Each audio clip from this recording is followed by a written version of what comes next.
মুক্তিযুদ্ধের সম্বর্ধনা অনুষ্ঠানকে কেন্দ্র করে আমি ডিসি অফিসের সাথে যে ঈদ সামগ্রী দেওয়ার জন্য আমাদের জেলা প্রশাসন থেকে 10,000 টাকা করে আমাদের 140 জনকে অনুদান দিয়েছে।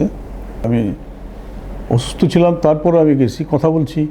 আনফর্চুনেটলি এটা বেড়ে গেছে, আনফর্চুনেটলি এটা আমার ভুল হয়ে গেছে, এটা আমার স্লিপ অফ টাং হয়ে গেছে। এটা আমি সরকারিভাবে এটা নিষিদ্ধ করা হয়েছে, এটা আমি কেন বলতে যাব? এই সেন্সটা তো আমার আছে। তো এখন আমার এটা যেহেতু ভুলবশত হয়ে গেছে, এই জন্য আমি সবার কাছে এটা ক্ষমা দুঃখিত। এই জন্য আমি আপনাদের কাছে এবং মুক্তিযোদ্ধারা যারা আছেন সবার কাছে সবাই এটা নিয়ে আমরা বসবো। এখন আজকে যেটা নিয়ে আমাকে এই টিপু সাহেবরা যেভাবে বক্তব্য দিচ্ছেন, আমরা মুক্তিযোদ্ধাদের তারা অস্বীকার করতেছেন। ঠিক আছে, ওনারা রাজনৈতিক দল করে, ভালো কথা, তারা আমাদের ছোট ভাই, তারপরও সে আমার সাথে রাজনীতি করেছে। আমরা 71 সনে মুক্তিযুদ্ধ করেছি এবং আগস্ট মুক্তিযুদ্ধে যারা শহীদ হয়েছে তাদের স্মরণেও আমরা কাজ করছি এবং তাদেরকে আমরা সহযোগিতা করছি। আমরা ব্যবসায়ী হিসেবে অনেকেই সহযোগিতা করতেছেন তাদেরকে। এমন তো না যে আমরা তাদের সহযোগিতা করতেছি না। তারপরও আমাদের সম্পর্কে যে সমস্ত কথাবার্তা বলতেছেন, মিছিল করে যে সমস্ত কথাবার্তা বলতেছেন, আমরা তো রাজনৈতিক সংগঠন না, আমরা মুক্তিযোদ্ধার সংগঠন। আমরা মুক্তিযোদ্ধা সংসদের আমরা নারায়ণগঞ্জ জেলা ইউনিট কমান্ডার, আমি কমান্ডার ছিলাম, বর্তমানে জেলা প্রশাসকের দায়িত্বে আছেন। তারপরও আমরা চাচ্ছি যেভাবে আমাকে ছোট করার জন্য যেভাবে উনি মিছিল করেছে আমাকে জন্য, আমার জীবনে কোনোদিনও আমার বিপক্ষে স্বাধীনতার যুদ্ধের পরে 71 সনের পর থেকে এই পর্যন্ত কোনোদিনও আমার বিপক্ষে কোনো মিছিল প্রশ্নই আসে না করার, এবং আমাদেরকে মুক্তিযুদ্ধ থেকে ভুয়া বলে সে স্বীকৃতি দিয়েছে, সে আমার নাকি ভুয়া। যাক, সে ঢাকা এই নারায়ণগঞ্জ সিটির মহানগরের সেক্রেটারি। আমি চাই নারায়ণগঞ্জটা শান্ত থাকুক।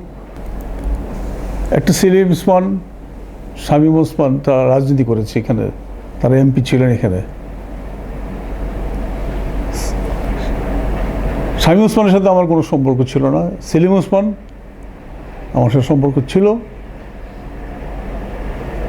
কিন্তু রাজনৈতিকভাবে তার কাছ থেকে আমরা কোনো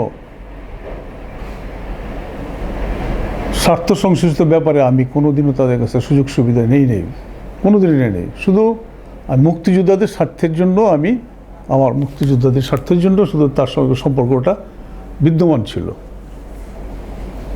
কাজেই ওনারা যদি মনে করে থাকে আমি আওয়ামী লীগের দোসর হয়ে গেছি, আমি সেলিম ওসমান, শামীম ওসমানের দোসর হয়ে গেছি, এটা ভুল ধারণা। আমার নিজের স্বার্থের জন্য আমি কোনো কাজ করি নাই, আমি শুধু কাজ করেছি মুক্তিযোদ্ধাদের জন্য, মুক্তিযোদ্ধাদের পক্ষে থাকার জন্য। এবং এমপি হিসেবে সে তো আমাদের নারায়ণগঞ্জের জেলার তো মুক্তিযোদ্ধা হিসেবে সে তো আমাদের সাথী ছিল, সে একজন ইন্ডিয়ান ট্রেনি। তারপরও আমার তার সাথে তো কোনো উপায় ছিল না, তার সাথে কোনো কথা না বলে আমি কোনো কাজ করতে পারতাম না। এবং এই যে কমপ্লেক্স করেছি তার কথা ছাড়া কোনো কাজই হয় নাই। কিন্তু এমপি ছিল কারণে আমি তো তার বাইরে যেয়ে কোনো কাজ করতে পারতাম না। নারায়ণগঞ্জে কোন মানুষের ক্ষমতা ছিল তাদের বিপক্ষে কথা বলার? আমি তো রাজনৈতিকভাবে তো সুযোগ সুবিধা নেইনি তাদের কাছ থেকে, বরঞ্চ আমি তাদের সাথে শুধু মুক্তিযুদ্ধের স্বার্থের জন্য আমি তার সাথে সম্পর্ক রেখেছি। আমাদেরকে যেভাবে সে ভুয়া বলুক, যাই কিছু বলুক, আমরা চাচ্ছি মুক্তিযোদ্ধারা সবাই এক। এই আমাদের জেলার মধ্যে কোনো দল নেই, আমরা সমস্ত এক আছি। প্রয়োজন বোধে আমরা আমাদেরকে ভুয়া বলতেছেন উনি, যদি ভুয়া বলে থাকেন বেশ ভালো কথা। যদি ভুয়া বলে থাকি কোথায় আমরা ট্রেনিং দিছি, কিলান্দান আইবিজিবি, সে দেখতে পারে। আমি তো ট্রেনিং দিছি, দেহরাদুনে ট্রেনিং দিছি আমি। এটা যদি বিশ্বাস না হলে তাদের কাছে যদি কোনো কিছু দেখাইতে হয় আমি দেখাবো আগামী দিনে, যে মুক্তিযোদ্ধাদের ব্যাপারে যেও কোনো বিপক্ষে যদি কোনো কিছু বলে, অ্যাটলিস্ট নারায়ণগঞ্জ জেলার মুক্তিযোদ্ধারা সব এক আছি, আগামী দিনে এক থাকবো। চলুন আমরা সবাই মিলে কাজ করি।